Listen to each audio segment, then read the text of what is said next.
Dans cette vidéo, nous allons apprendre à utiliser le logiciel GeoGebra pour tracer une fonction de référence et la fonction kf, c'est-à-dire k fois la fonction de référence. Dans un premier temps, nous allons rentrer la fonction de référence qui sera la fonction x carré que nous allons tracer entre -5 et 5. Pour cela, nous allons aller sur le champ de saisie. Alors moi, il se trouve en haut à gauche, nous n'avons pas la même version de logiciel. Vous, il se trouve en bas, le champ de saisie. Mais ça ne change pas l'utilisation. Donc nous allons taper fonction. Et nous allons choisir le deuxième mode, c'est-à-dire nous allons taper x carré ici, virgule, le point de départ de la fonction, donc -5, et virgule, le point d'arrivée, 5. Et on fermera la parenthèse. Donc, x, accent circonflexe 2 pour x au carré, virgule, -5, virgule, 5. Et voilà la fonction qui est tracée à l'écran. Cette fonction, je clique dessus, je vais aller sur propriétés, et je vais la tracer dans la couleur bleue.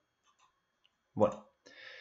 Ensuite, je vais créer le nombre k qui va pouvoir varier lui entre -10 et 10. Donc pour ça, je vais utiliser l'outil curseur. Je clique dessus, je choisis curseur, je clique sur le graphique et là, je vais rentrer donc la lettre k pour le nom de mon nombre et qui va varier entre -10 et 10. Et là, je vais choisir comme incrément par pas de 1. Hop. Donc, maintenant le nombre k, vous voyez, c'est un curseur, et on voit sur le côté gauche, là, qui peut varier entre -10 et 10 par pas de 1. Je vais donc ensuite créer la fonction kf, donc je vais générer toujours avec le module fonction, et là je vais lui dire k, parce qu'il connaît le nombre k, multiplié par la fonction f, et je vais le créer entre -5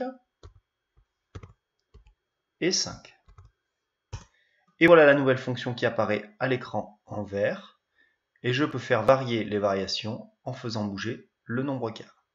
Si je veux changer de fonction, il me suffit simplement dans ma première fonction de modifier la fonction ici en changeant par exemple x carré en x cube en faisant accent circonflexe 3. Et c'est terminé. J'ai donc maintenant la fonction de référence qui est en bleu et la fonction kf qui est en vert. Et je peux donc étudier les variations et tracer le tableau de variations. Voilà, c'est terminé.